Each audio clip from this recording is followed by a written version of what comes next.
Hey, you guys, we are back, baby, and we ready. Scott, Right. are you ready? I'm ready. Or yo, Junior, you look like you ready. We're Back gonna to put you, huh? Junior's back. Yeah, we're gonna put him right on back over there with the other space cadets. Okay. Okay, let's get this thing going, baby. We back to this Hitchhiker's guide, and we in this dusty desert. Are we taking this robot with us? Said Ford, looking with distaste at Marvin. How you gonna look at this? How you gonna do that to my friend Marvin? Marvin, that dude who was standing in an awkward hunched posture in the corner under a small palm tree. Z glanced away from the mirror screens, which presented a panoramic view of the blighted landscape on which the heart of gold had now landed. Oh, the paranoid android, he said. Yeah, we'll take him. Of course, he wants to take him. But what are you supposed to do with a maniacally depressed or manically depressed robot? You think you, oh, sorry, I got to get my Marvin voice on.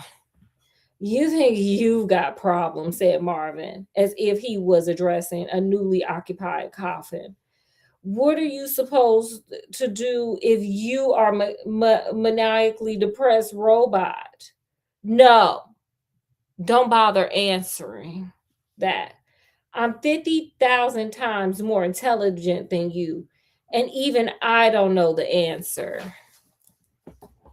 It gives me a headache just trying to think down to your level. That's right.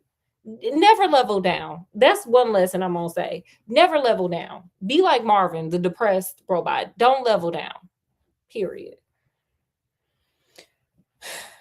Trillian bust in through the door from her cabin. My white mice have escaped, she said. An expression of deep worry and concern failed to cross either one of Z's faces. Nuts to your white mice, he said.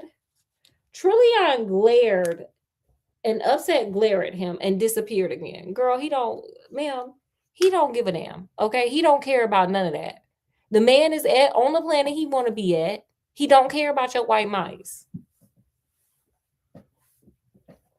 It is possible that her remark would have commanded greater attention had it been generally recognized that human beings are only the third most intelligent life forms present on the planet Earth, instead of, as was generally thought, but by most independent observers, the second.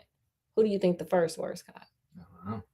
It was the dolphins. The dolphins are the most intelligent thus far. Good afternoon, boys. The voice was oddly familiar, but oddly different. It had a matriarchal twang. It announced itself to the crew as they arrived at the airlock hatchway that would let them out on the planet's surface. Now, this is the question I got.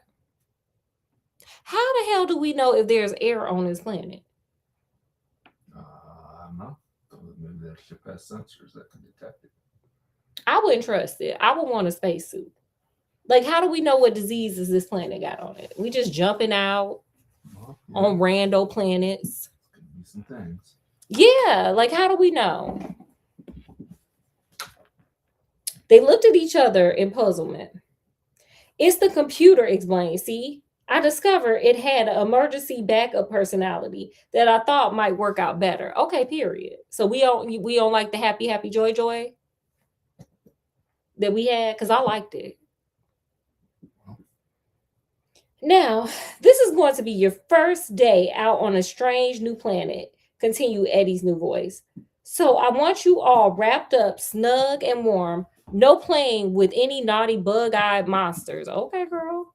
Z tapped impatiently on the hatch. I'm sorry, he said. I think we might be better off with a slide rule. Right, snapped the computer. Who said that? Will you open up the exit hatch, please, computer, said Z, trying not to get angry. Not until whoever said that owns up, urged the computer, stamping a few synapses closed. Oh, God, said Ford, slumping against a buckhead. He started to count to 10. He was desperately worried that one day sentient life forms would forget how to do this. Only by counting could humans demonstrate their independence of computers. I wonder if that's true. Like, if AI takes over, do you think us counting will make us independent of them as long as we can still count? I'm sure. Y'all count in that comment section. Make sure, put some numbers down there. Make sure we know that you ain't AI. Come on, said Eddie sternly. Computer, began Z. I'm waiting, interrupted Eddie. I can sit here all day if necessary. Computer, Z said again. Who had been trying to think of more subtle pieces of reasoning to put computer down with and had decided not to bother competing with it on its own grounds? If you don't open this exit hash this moment, I shall zap straight off to your major databanks and reprogram you with a very large axe. Got it? I do. Okay. Sir, you sound like Jack Nicholson's character from The Shining. He re-scrambled some stuff with an axe too. Remember? That he did. Eddie, shocked, paused and considered this. Yeah, you might want to, sir. Ford carried on, counting quietly. This is about the most aggressive thing you can do to a computer. The equivalent of going up to a human being and be saying, blood, blood, blood, blood. It's got blood, blood. No. Y'all, blood, blood. Did it do anything? Sure. Okay, period. Did you get scared? I did. Did the hair on the back of your neck stand up? It did. Period. Finally, Eddie said quietly, I can see this relationship is something we're going to have to work at. And the hashway opened. An icy wind ripped into them. They hugged themselves warmly and stepped down the ramp to the barren dust of Margarita. It'll all end in tears. I gotta say it right. It'll all end in tears. I know it, shouted Eddie after them and closed the hatchway again. A few minutes later, he opened and closed the hatchway again in response to a command that caught him entirely by surprise. Keep that, y'all, like, keep that in y'all mind. I will. There was another opening of the hatchway outside of them leaving. Just keep that in y'all head. 5 figures wandered slowly across the blighted land. Bits of it were dullish gray, bits of it dullish brown, the rest of it rather less interesting to look at. It was like a dried out marsh, now barren of all vegetation and covered with a layer of dust about an inch thick. Oh, I lost my part. No. I got this though. Give me a second. Where was it? Oh, inch thick. It was very cold. Sorry, y'all. Z was clearly rather depressed about it. He stalked off by himself and was soon lost to sight behind a slight rise in the ground. The wind stung Arthur's eyes and ears. Didn't the computer tell you to wrap up tightly? Isn't that what the computer said? Did you do it? And the stale thin air clasped his throat. However, the thing that stung the most was his mind. It's fantastic, he said, and his own voice rattled in his ear. Sounds carry badly in this thin atmosphere. Desolate hole, if you ask me, said Ford. I could have more fun in cat litter. Okay. He felt a mountain irritation. Of all the planets in the star system, of all the galaxies, many wild and exotic, seething with life, didn't he just have to turn up at a dump like this after 15 years of being a castaway? So you act like you was on a damn planet by yourself. You was on Earth. It was full of people. You met Arthur. Not even a hot dog stand in evidence. He scooped down and picked up a cold clod of earth. But there was nothing underneath it worth crossing thousands of light years to look at. No, insisted Arthur. Don't you understand? This is the first time I've actually stood on the surface of another planet. A whole alien world. Pity, it's such a dump throw, though. Trillian hugged herself, shivered, and frowned. She could have sworn she saw a slight and unexpected movement out of the corner of her eye. But when she glanced in the direction, all she could see was the ship, still and silent, 100 yards or so behind them. She was relieved when a second or so they caught sight of Z standing on top of the ridge of ground and waving to them to come and join him. I wouldn't have did. I would have went back to the ship. Yeah. This chapter would have ended. I was like, I'm gonna go in there and go to bed and get some more tea. He seemed to be excited, but they couldn't clearly hear what he was saying because the thinnish atmosphere and wind. As they approached the ridge of higher ground, they became aware that it seemed to be circular, a crater about 150 yards wide. Round the outside of the crater, the sloping ground was splattered with black and red lumps. They stopped and looked at a piece. It was wet. It was rubbery. What do you think it was? I don't know.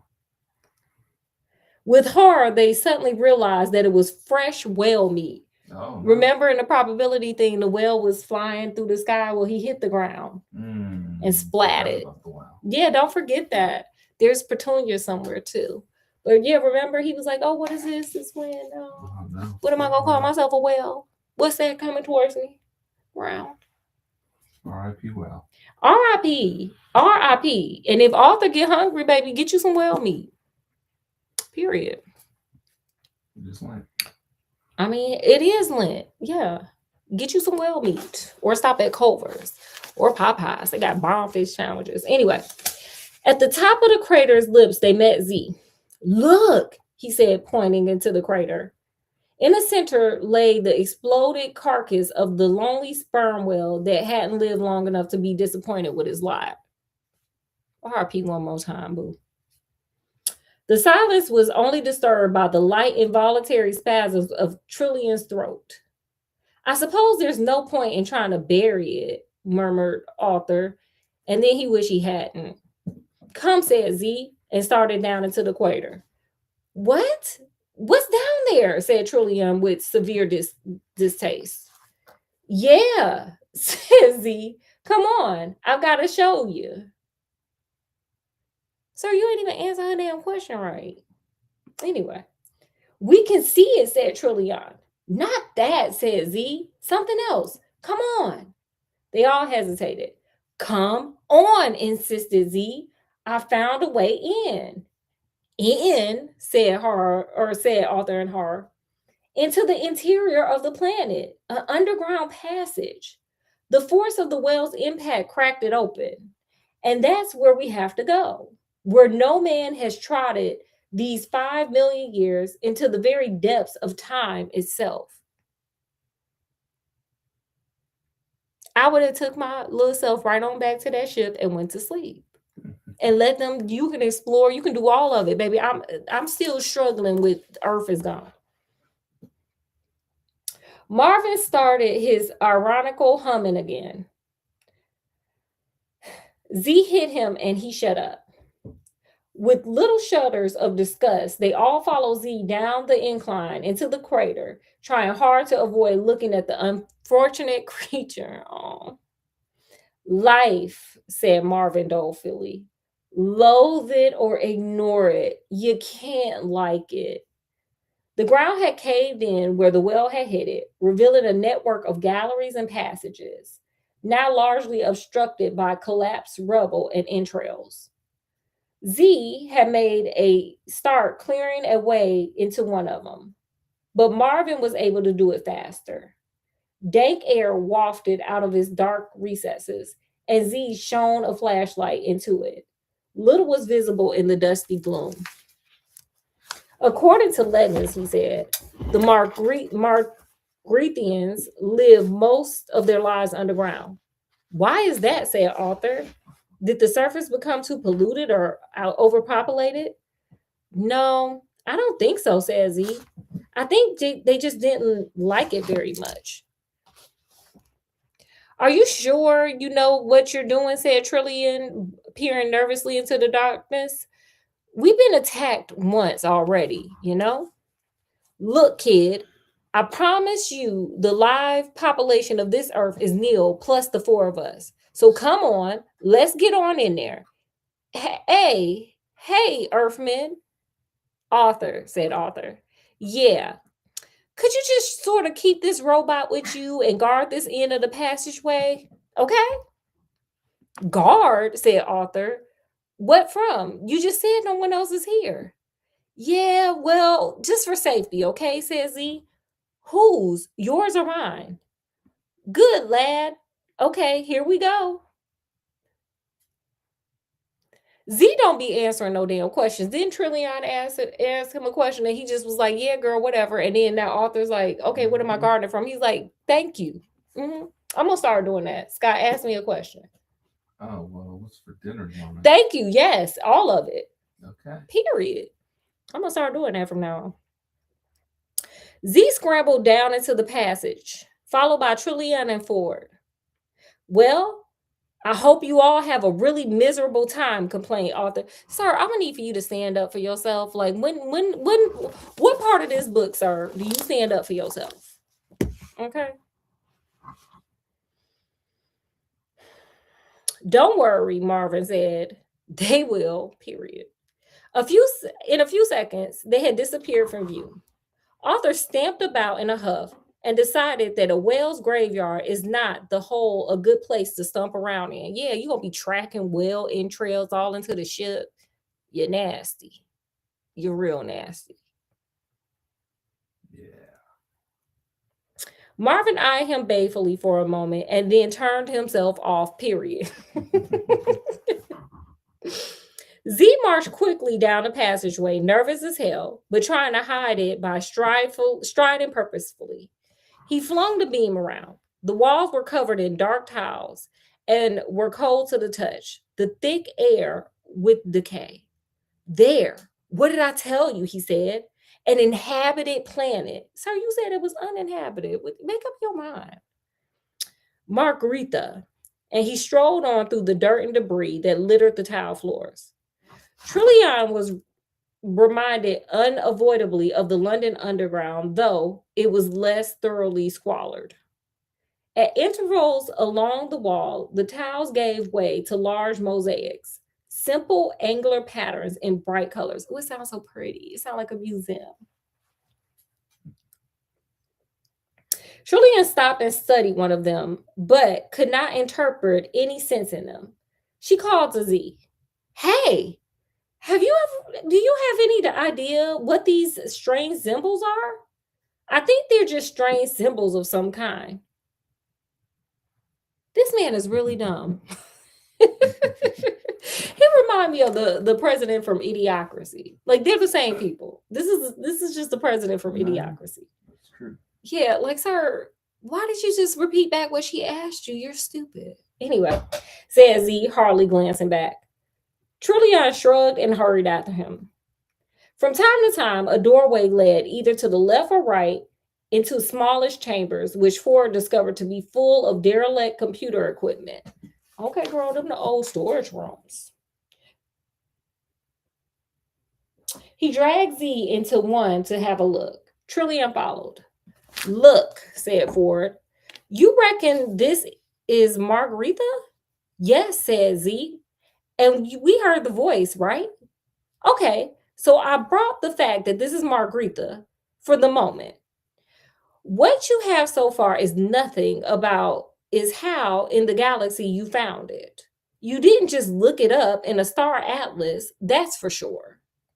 Research, government archives, detective work, few lucky guesses, easy. And then you stole the heart of gold to come and look for it? I stole it to look for a lot of things. Sir, you just probably a damn thief and you would steal it just because. A lot of things, said Ford in surprise. Like what? I don't know. What? I don't know what I'm looking for. What now? Because I think it might be because I knew I wouldn't be able to look for them. What? Are you crazy? It's a possibility I haven't ruled out yet, said Z quietly. I only know as much about myself as my mind can work out under its current conditions. And its current conditions are not good. Because you're stupid, sir. But let's keep going. For a long time, nobody said anything as Ford gazed at Z with a mind suddenly full of worry. Y'all done followed this man into a damn cave underground on a planet that's uninhabited, and now you want to get worried because you realize he's stupid. Listen, old friend, if you want to, started Ford eventually. No, wait.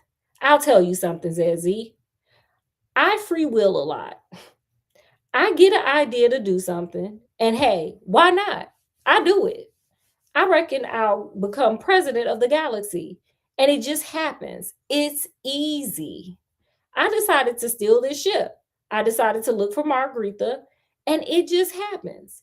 Yeah, I work out how it can be best done, right? But it always works out. It's like having a galactic credit card, which keeps on working, though you never sent off the checks. Okay, this there's this episode of Married with Children. I don't know if you remember it or if you guys out there know it, where they go to Vegas and Mhm. Kelly's like, oh, I always pick the right numbers. I just empty my mind and the number comes in and then it hits. I feel like that's him. These are just stupid people. All right. But maybe I should do that when I go, like if I go play the lottery, just empty my mind. Try it.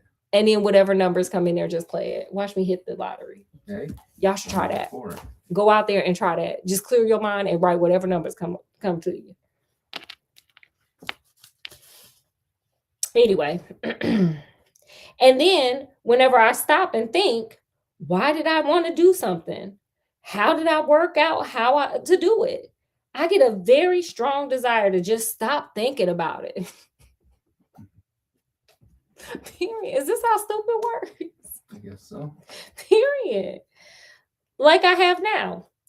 It's a big effort to talk about it. Period. Period. Z paused for a while. For a while, there was silence. Then he frowned and said, last night I was worried about it again. About the fact that part of my mind just doesn't seem to work properly. Okay. Then it occurred to me that the way it seemed was that everyone else was using my mind to have a good idea without telling me about it.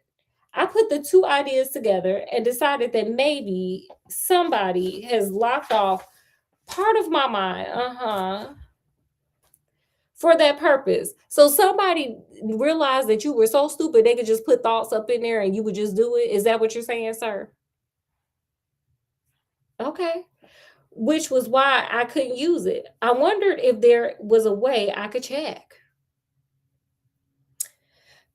I went to the ship's medical bay and plugged myself into the, ooh, girl, some kind of screen. I went through every major screen test on both my heads. All the tests, sir, you got two heads and you still stupid, but let's keep going. All the tests I had to go through under government medical officers before my nomination for presidency could be properly ratified. They showed up nothing unexpected at least. They showed that I was clever, imaginative, irresponsible, untrustworthy, and you, the president, extroverted, nothing you couldn't have guessed, and no other abnormalities. So I started inventing further tests, completely at random. Nothing. Then I started superimposing the results from one head on top of the results from the other. Still, nothing.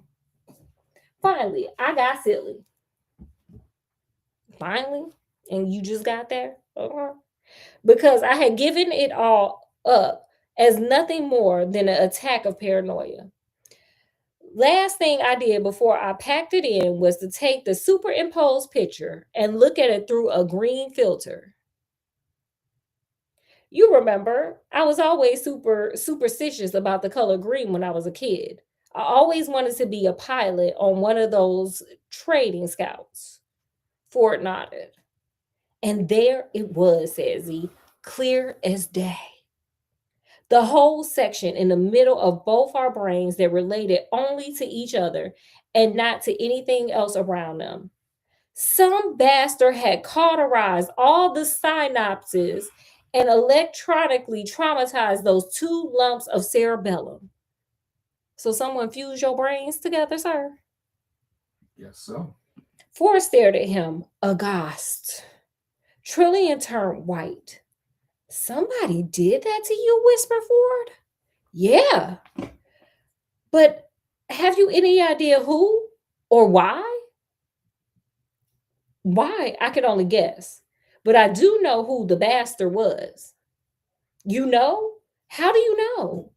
Because they left their initials burnt into the cauterized synapses. They left them there for me to see. Ford stared at him in horror and felt his skin begin to crawl. Initials burned into your brain? Girl, he ain't got many of them. It don't matter. Girl, it is a lot of empty space because the way this man talking, yeah. Well, what were they, for God's sakes? Z looked at him in silence again for a moment, then looked away. ZB, he said quietly. At that moment, a steel shutter slammed down behind them and gas started to pour into the chamber. Oh my God. Oh my God. I'll tell you about it later, choked Z, as they all three passed out. Oh no. And the plot thickens. And the plot I can't thickens. get out of this one. Maybe he'll let his brain go empty and he'll figure it out. Duh. Just passed out. When he wakes up. See, I told you they should have just went back to the ship and went to sleep. Told you. Yeah. Now you got to go to sleep in a cave. Anything can happen. Gotta be brave in the cave. Got to be brave in a cave, baby. Don't panic. Okay, so from this one, Scott, well, I'll start with you guys. Put in the comment section, what did you guys learn from these two chapters? Scott, what did you learn from this chapter? Don't leave the ship. Period. Especially without a damn spacesuit. That's crazy. Well, yeah. Okay, period. What I learned from this is God protects babies and fools. From what President Z was saying, he the fool that God's protected. So that's why all his stuff gets off without a hitch. He don't have to think about it because God takes care of them. So God protects babies and fools, honey, because they innocent and they don't know what the hell they doing and they need the extra help. Just like this president here. This President Z needs some extra help. Okay. That's all I got. Did you have anything else? I do not. Okay, guys, well, we're going to end this and we'll be back, of course, tomorrow with, of course, it's a super scary Saturday sleepover and we're going to do some more of this book. They didn't got passed out. They didn't found out somebody tinkering with their brains and all this old craziness. Child, it's getting a little crazy around here. So with that, we're going to bid you guys adieu. As always, we loved having you guys hang out with us and we hope you guys had a good time. Make sure you guys like, share, subscribe, check out some other videos, lives, videos, all that good stuff. And from wherever we are, even way out here in space, baby, to wherever you are, peace, love, and happiness. Skidamarinky dinky dink, and we'll see you